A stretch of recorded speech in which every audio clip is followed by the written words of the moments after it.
እናት በህይወት እያለች ተንከባከባት። እናት መሰረት ናት፣ አባት ደግሞ ሞገስ ነው። እኔ እናንተ ከእናታችን አጥንት ወይ ደግሞ ስጋና ደም ብቻ አይደለም የወሰድነው፣ ባህሪም ጭምር ነው የወሰድነው ማለት ነው። ከእናታችን የምንጋራቸው ባህሪያትም ጭምር ነው። አንተ ለእናትህ የባህሪ ልጇም ጭምር ነው። በአጥንት በደም ብቻ አይደለም የምትጋራት፣ በባህሪም ትጋራታለህ። እናት ለልጇ መሰረት ናት። ቤት በመሰረት ጸንቶ ይኖራል።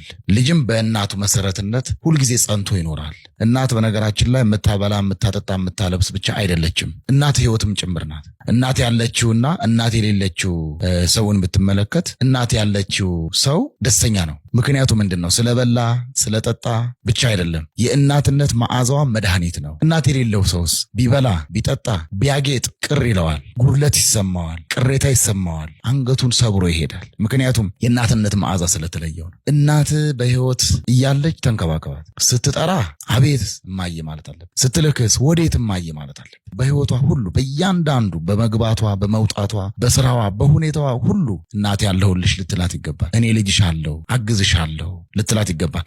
አንዳንድ ሰው አይተህ ሊሆን ይችላል ለእናቴ ሳልደርስላት ብር ሳልሰጣት ቤት ሳልሰራላት ብለው የሚጨነቁ ሰዎች ወጣቶች አልገጠሙም? ብር ብቻ አይደለም እናት፣ ገንዘብ ብቻ አይደለም እናት የምትፈልገው። ልጅሽ ደርሶልሻል አይዞሽ እደግፍሻለሁ እማዬ ማለትም ለእናቶች ትልቅ ብርታት፣ ትልቅ ጉልበት ነው። እናትና አባትን ማክበር ተረት አይደለም ወይ ደግሞ አጓጉል ምክር አይደለም። እናትህን መውደድ፣ እናትህን ማክበር እግዚአብሔራዊ ትእዛዝ ነው። በመጽሐፍ ቅዱስ ከ10ቱ ትእዛዛት አንዱ እናትና አባትህን ማክበር ነው። አክብር አባከ ወእመከ ከመ ኢኑህ መዋዕሊከ በዲበ ምድር ይላል መጽሐፍ ቅዱስ። ምን ማለት ነው? እድሜህ በምድር ላይ ረዥም ይሆን ዘንድ ይላል እናትና አባትህን አክብር ይላል። እናቶቻችሁ በህይወት ያሉላችሁ ወገኖቻችን እናቶቻችሁ ልትንከባከቧቸው፣ ልትረዷቸው፣ ልትረዷቸው፣ አቤት ልትሏቸው ይገባል ማለት ነው።